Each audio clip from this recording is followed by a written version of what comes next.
Hi,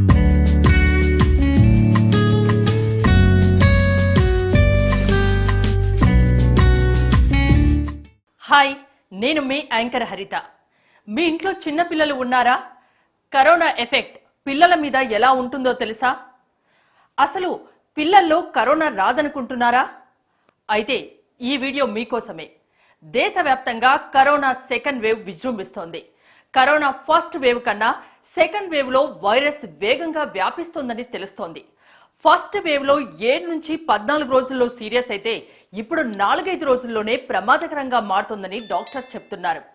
ఇంతవరకు పెద్దవారిలో corona effect ఎక్కువగా ఉండగా ఇప్పుడు పిల్లల్లో కూడా ఆ ప్రభావం కనిపిస్తోంది.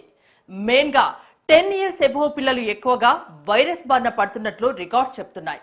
కరోనా ఫస్ట్ వేవ్ లో చిన్న పిల్లలకు కరోనా వచ్చినా ఇన్ఫెక్షన్ తీవ్రత తక్కువగా ఉండేది. ఐసీయూలో చేరిన కేసులు కూడా తక్కువగానే ఉన్నాయి. ఇప్పుడు కరోనా సెకండ్ వేవ్ ఎఫెక్ట్ పిల్లల్లో ఎక్కువగా ఉంటుందని డాక్టర్స్ చెప్తున్నారు. ఫస్ట్ వేవ్ లో 5% పిల్లలు వైరస్ బారిన పడితే సెకండ్ వేవ్ లో ఆ ఎఫెక్ట్ రెట్టింపైందని తెలుస్తోంది. పెద్దవాళ్లలో కరోనా సోకితే పెద్ద రిస్క్ ఉండకపోవచ్చు. మరి పిల్లల్లో కరోనా సోకితే ఏంటి పరిస్థితి? కోవిడ్ సోకిన పిల్లల్లో దీర్ఘకాలిక ఆరోగ్య సమస్యలు తలెత్తే అవకాశం ఉందా? కోవిడ్ వస్తే ఎలాంటి జాగ్రత్తలు తీసుకోవాలి? ఎలాంటి సిమ్టమ్స్ కనిపించినప్పుడు డాక్టర్స్ దగ్గరికి తీసుకెళ్లాలి? ఇలాంటి విషయాలపై ప్రముఖ డాక్టర్ నరహరి ఏమంటున్నారో చూద్దాం. కరోనా సెకండ్ వేవ్లో చిన్న పిల్లల్లో, యంగ్ అడల్ట్లో కూడా బాగా ఎఫెక్ట్ అవుతుందని దాని గురించి కొంచెం చర్చించుకుందాం. కరోనా అనేది ఫస్ట్ వేవ్ వచ్చినప్పుడు చాలామందికి పెద్ద అపోహ ఏముండేదంటే only adults will be infected, దాంట్లో కోమార్బిడ్ ఉన్న వాళ్ళకే చాలా ఎక్కువ ఇన్ఫెక్షన్ వస్తుంది అని. But over a period of time అన్ని ఏజ్ వాళ్ళు got involved and got affected with first wave of corona. కానీ చిన్న పిల్లల్లో కానీ యంగ్ అడల్ట్లో కానీ వాళ్ళ పర్సంటేజ్ చాలా తక్కువ ఉండే. Then people have come to conclusion that చిన్న పిల్లలకి ఇంకా యంగ్ పిల్లలకి ఇంక ఇది రాదులేనే. కానీ సెకండ్ వేవ్లో than intensity and number of cases in children and young adults have become definitely more. So ఏంటి ఇది? What is the second wave? Why children are affected? First time corona virus వచ్చినప్పుడు అందరు ఏమనుకున్నారంటే ఈ ఇమ్యూనిటీ, ఈ disease కాబట్టి this in immune disease, so చిన్న పిల్లల్లో పూర్తిగా ఇమ్యూనిటీ డెవలప్ కాదు కాబట్టి కరోనా వీళ్ళని అఫెక్ట్ చేయలేదు అని ఒక థియరీ పెట్టారు, ఒక ప్రిన్సిపల్ అనుకున్నారు. But later on now younger adults between the age of 12 to 18 have almost doubled the percentage of the children between the 12 to 18 years who have got affected in the second wave have almost doubled to 8.5 to 9% of the cases when compared to 4.5 to 5% of the children infected in the first wave. So ఏంటి ఈ పిల్లల్లో వస్తే చేయాల్సిన పనులు ఏంటి, పెద్దలు చేయాల్సిన జాగ్రత్తలు ఏంటి, వాళ్ళని ఎలా టేక్ కేర్ చేయాలి?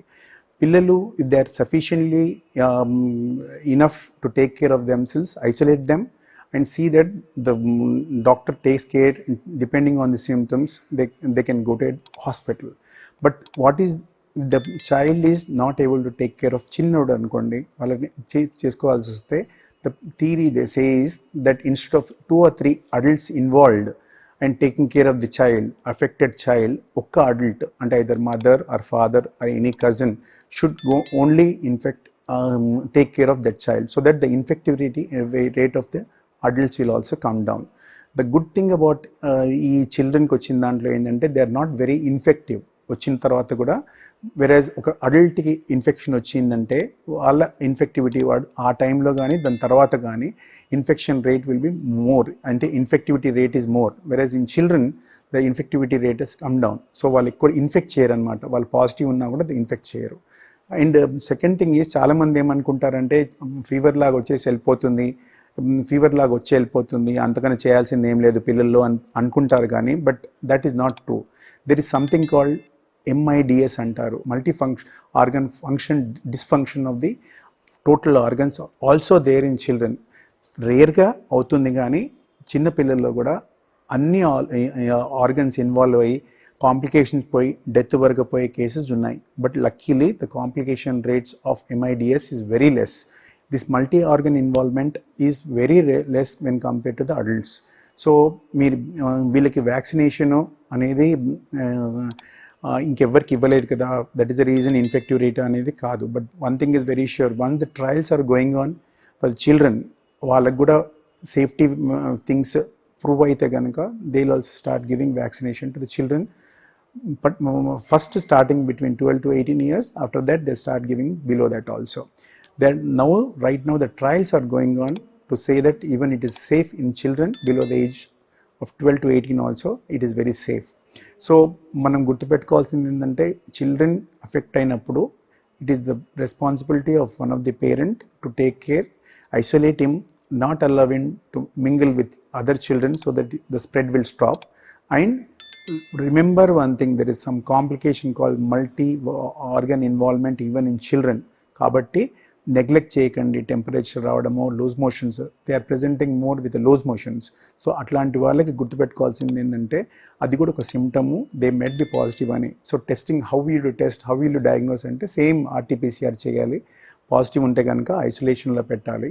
Good food depending on the level of the infection and amount of breathlessness or saturation of the oxygen, the treatment depends అనమాట. Home treatment is fine provided is saturation levels and other things are normal. Otherwise the treatment part and other things are also same just like any other adult, but we try to refrain. అంటే చాలా మటుకు పిల్లలలో ఈ antivirals కానీ steroids కానీ complication వచ్చేవరకు ఇవ్వకుండా try చేస్తాం అనమాట. That is the only difference between adult and young people. And vaccination probably few days, few months we may expect the children also to take the vaccine. Definitely vaccine ఉంటే కనుక ఖచ్చితంగా పిల్లలకు వచ్చిన ఆ time, suppose medical health department if they are telling to take for children, when time comes please don't hesitate to take it. If it's safe only they will allow you to go for vaccination. So చిన్నపిల్లలకు కూడా ఒక్కసారి approval వచ్చి the trials become successful, they start giving even for the children also. So don't hesitate not to take the vaccine. Please go ahead and vaccinate yourself, because vaccine will not prevent you getting a coronavirus infection, but definitely it will decrease the intensity of the disease as well as definitely me complication తక్కువ ఉంటాయి. As on today the complications, what is going to happen, people who got affected with coronavirus in future, coming 5 years, coming 10 years అనేది ఇంకా ఎవరికి తెలియదు. Because it's an immune system, the cases started coming in one pattern, they'll start attributing that to the COVID virus probably. As on now, there is no specific thing post sequel of COVID-19 infection, neither in the children, in the adults. But some say that the viral infections are causing joint pains, so they are getting all the sorts of things. But nobody has still attributed or felt that ఇదే Covid వల్లనే వచ్చింది అనేది ఒక study మాత్రం ఇంకా ఏది స్పెసిఫిక్గా ఈ జబ్బు దానివల్ల వస్తుంది మాత్రం ఇంకేం లేదు. How much turns and twisters this COVID-19 will take, only time will tell. But one thing is sure, don't forget to put on your mask, put on the social distancing and wash your hands. That is the only thing which is going to save you from corona. So విన్నారు కదా doctor చెప్పింది. ఒకవైపు అయితే vaccination ప్రక్రియ కొనసాగుతోంది, మరోవైపు corona విషయంలో ప్రజల్లో నిర్లక్ష్యము పెరిగింది. సో ఇప్పటికైనా నిర్లక్ష్యాన్ని పక్కన పెట్టి పిల్లల్ని కాపాడుకుందాం, మనం కూడా అప్రమత్తంగా ఉందాం, మాస్క్ ధరిద్దాం, ఫిజికల్ డిస్టెన్స్ పాటిద్దాం. అలాగే మర్చిపోకండి, హరిత టాక్స్ని సబ్స్క్రైబ్ చేయండి, లైక్ చేయండి, షేర్ చేయండి.